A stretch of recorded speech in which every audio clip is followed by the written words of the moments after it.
Right, for my next job. It's exciting, I know. I'm going to take out my dahlia tubers, go through them, sort them out, and put them to sprout in my greenhouse. Now, I know that we have a full-on winter storm forecast for next week. It is the 3rd of March today.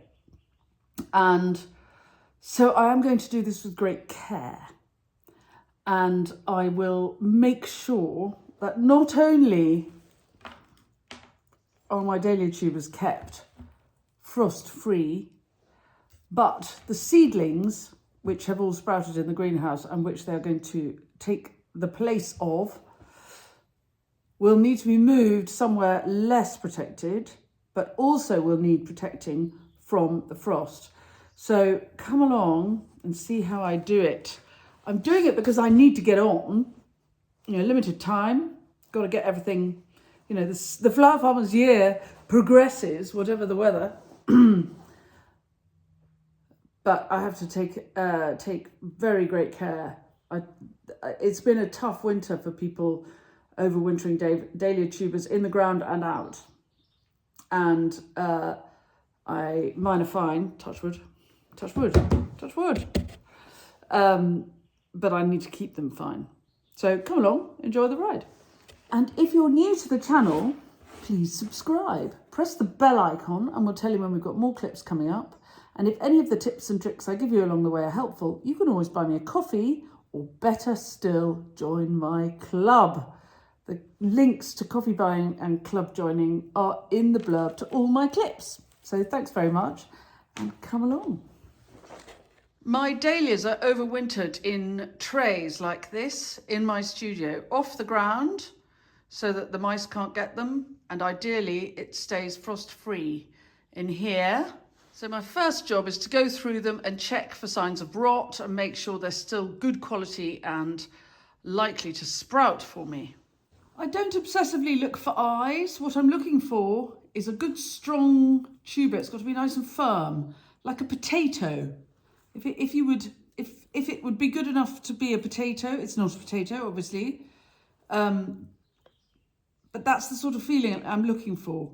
And that would make a nice strong tuber for taking cuttings from. Right, I'm going to lay them all out on the table so that I can see what I've got and make sure I've got the labels right. Kind of rationalise the space, count them up, see how we go, okay? They're all coming out really nicely, really good and strong. And even this one where there's been a bit of rot, sorry, I've just been, even this one where there's been a bit of rot on the stem, they're coming out really, really good and strong. So I'll just cut this mouldy slightly. This is the only one as there's any sign of mould.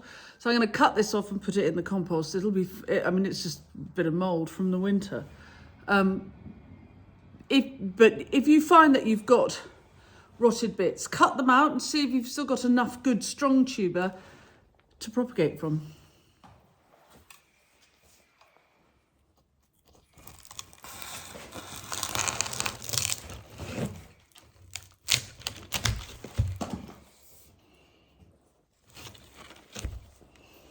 That'll do. And because the tuber had been kept in an airy place, there's plenty of air circulation and off the ground. So the mould had developed, but it had just died off. So here it is. It's in really good nick. That's American Dawn. No, it's not. It's Apricot Desire. Funny enough, I was talking about this with one of my customers yesterday, and we agreed it's a very, very beautiful blush coloured tulip. Dahlia. God, where am I? Right, so here they all are. I've laid them all out. I've gone through them all. Luckily, touch wood, no rot, apart from that little bit of dried mould, which I've cut off and put in the compost. They're all fine. The ones in the bags are a couple more I've ordered from a colleague, and I'm now going to rearrange them into colour order, not alphabetical order as an intelligent person would, but I'm going to put them so that they grow in colours, because my dream is a more success. I did it last year. I planted them so they started orange and then they went through the dark reds and then they kind of got pinker and then they came. So I want to plant them in a balayage, and I haven't counted up quite how many there are here, but it's probably 50, 60, and I'm looking for about 350, a maximum of 350 plants from these tubers. So I'm going to set them up to sprout in my greenhouse. But first I've got to get them in the right order. It's like, this is really kind of, you know, housey. Yes, I am definitely playing housey with my dahlias. Definitely.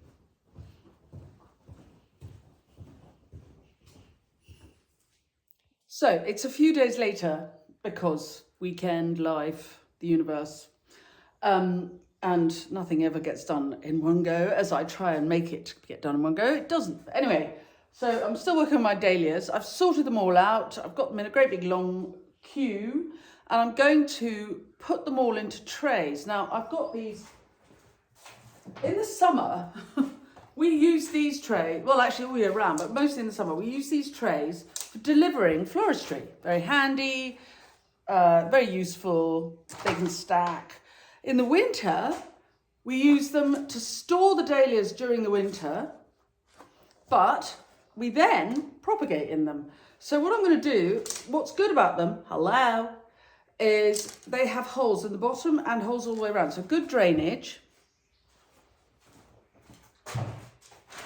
But I don't want all the compost to fall out as I transport them to the to where I'm going to propagate, to my warm beds in my greenhouse.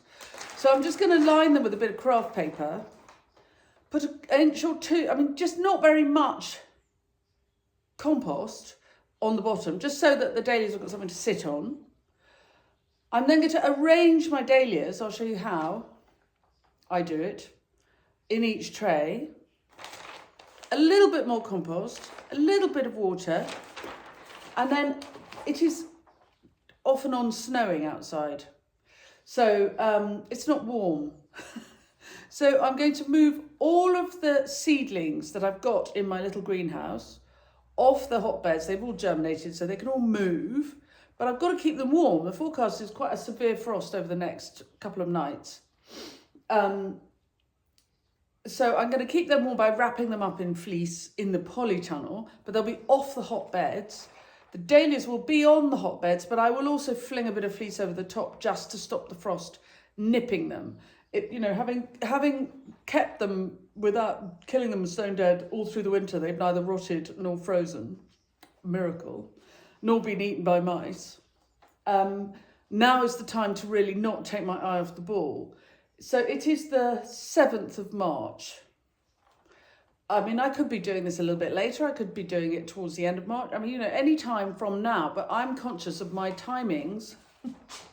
I want to get the dahlias, I want the cuttings taken in a month, because then I can do more seed sowing to take over the space. I've not got all the space in the world, so I have to be very organised about the spacing. And so hopefully in a month's time, I'll have taken all those cuttings, and then they will go into the polytunnel. And while we will still get frosty nights, the polytunnel, it shouldn't be killer frost, and the polytunnel's warm enough for my next load of seeds to go into the greenhouse. And so, you know, on it goes. For more detail on this, do come to my Flower Farmers Year workshop, and you'll see how I organise my year in really kind of organised chunks. Because I like growing flowers, but I don't want to have a big business. I don't want to have loads of people working for me. I don't want a big infrastructure. I know very clearly, I'm very, very clear on what my enough is. Come on my lifestyle business workshop for finding out more about the enough concept. But also that means I've got to be very on it. So here we go. So brown paper for drainage. A little compost, I mean really hardly any, for a cosy bed, packed with dahlia tubers, and you can see how they're already trying to shoot here. So I'm going to give them a nice sprinkling of compost, a little water, and they will hopefully come up nice and strong. So feet for scale, I've got 6 tubers in this one balam tray. So later the same day, there are about 6 in each tray. Time to get them into the greenhouse. Will they fit? Who knows? Right, they're all in here on their hot beds. They're not terribly hot beds, they're just off cold beds.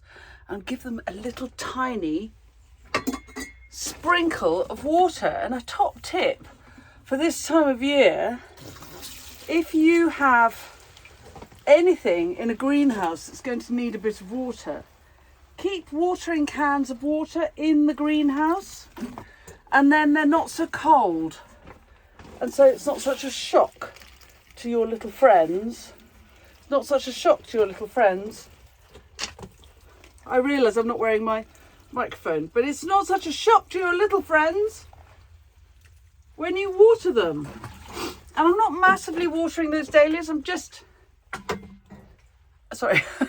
not massively watering the dahlias, I'm just giving them a sprinkle. I just want to dampen off that compost a little bit, just so that slowly the earth that was around them will soften up and join in with the compost I've put with them. It's peat-free silver grow if you're in the UK. Very important to be peat-free, everybody, all around the world. Peat-based composts are... Using a peat-based compost is not sustainable. So let's stop. We'll have to learn how to use peat-free compost. I might make a clip on them one day and talk about that. And now I'm going to tuck them all up for the night in their fleece because the forecast is very cold. And I don't want them to die.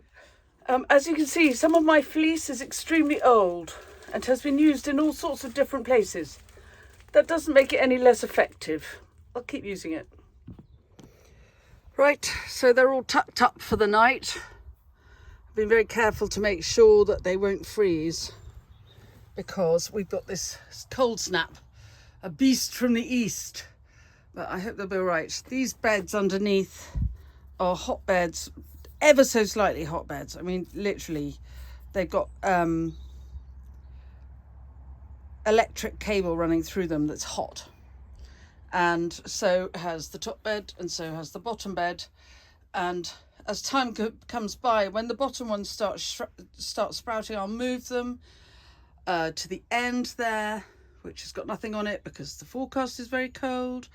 Anyway, they should be all right. The reason my trays have Common Farm flowers written on them is because these are valuable, and it's boring if you lose them. So, and as they get delivered everywhere in the summer, and we want them back, so that's why they've got our name on.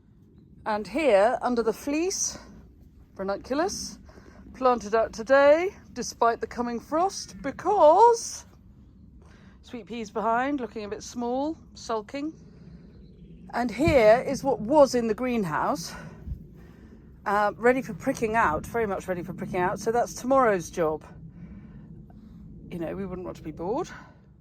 As always, I have my little friend here, just keeping an eye. So I'm wrapping all this lot up as well because the forecast is cold, frosty, just plain dangerous for freshly emerged seedlings. And while most of them are relatively hardy, I have in the past thought, they'll be fine, and lost whole crops. So I've learned my lesson, and they're getting a little fleecy top over, a bit like the dahlias in the greenhouse. Just everybody's nice and cozy and safe. And tomorrow I'm going to prick them out. So tomorrow's Wednesday. I'm pricking out all day in here, and while I'm here, one of you asked me a great question, which is it easy? Is this an easy living to make? Because they're considering their retirement, they've worked in public service all their life, I think I'm going to have to go back to the question and check. But somebody who's worked in, you know, in a more ordinary career all their lives, TK, get off! And they're thinking about what they're going to do. You know, looking to start a business in their retirement. Is this a good business to get into? So I thought I'd make a clip talking about the pros and cons and things you might consider. So I'm going to do that tomorrow. And then I'm teaching a workshop at 5 o'clock. I really ought to look up. I'm going to look it up. Hold on. Yes. So tomorrow, 5 o'clock, I have a workshop I teach relatively often called the Flower Farmer's Year. And I go through my calendar and help people work out how to fit all the jobs that they might consider doing as a flower farmer into a year, as well as fitting family life and other commitments and so on. So it's a really useful workshop if you'd like to do that. You can book a place. And it's Rocky's channel who asked the question that I'm going to answer in a clip I'm going to make tomorrow. And the question is, he's worked for a corporation all his life, he's 52, and he's thinking about what he's going to do when he's retiring, and he wants to know whether flower farming is easier than a more traditional business job. Oh my goodness, what an opportunity for me to answer that question. So thank you very much, Rocky, that's a brilliant question. And then on Thursday, for club members, we'll have a live at 5. So the subject for the live at 5 this week is going to be marketing, social media, websites, how we get our product out there and sell it. Not everybody who's a member of my club is a flower farmer, obviously, but I imagine that a lot of people who are members of my club run small businesses. And so while I obviously will focus, and the questions I imagine will be focused on flower farming and how to sell flowers, the answers will apply really to all small businesses, because we're all in a small creative place and we all need to sell as much of what we can make, grow, create as possible in order to make a living. Anyway, so live at 5 on Thursday, day after tomorrow, whatever date that is. Oh my goodness, it's the 7th, 8th, 9th, okay, Thursday's the 9th. They'll be live at 5 about marketing for the club members. Tomorrow, 5 o'clock, Greenwich Mean Time, there is a Flower Farmers Year workshop. If you want to book a place, book it quick. Tomorrow is also International Women's Day. Power to us all. And I hope nobody gets nipped by the frost or the snow if you're in the UK tonight. Have a lovely evening. And here's to this season's dahlia crop. See you tomorrow.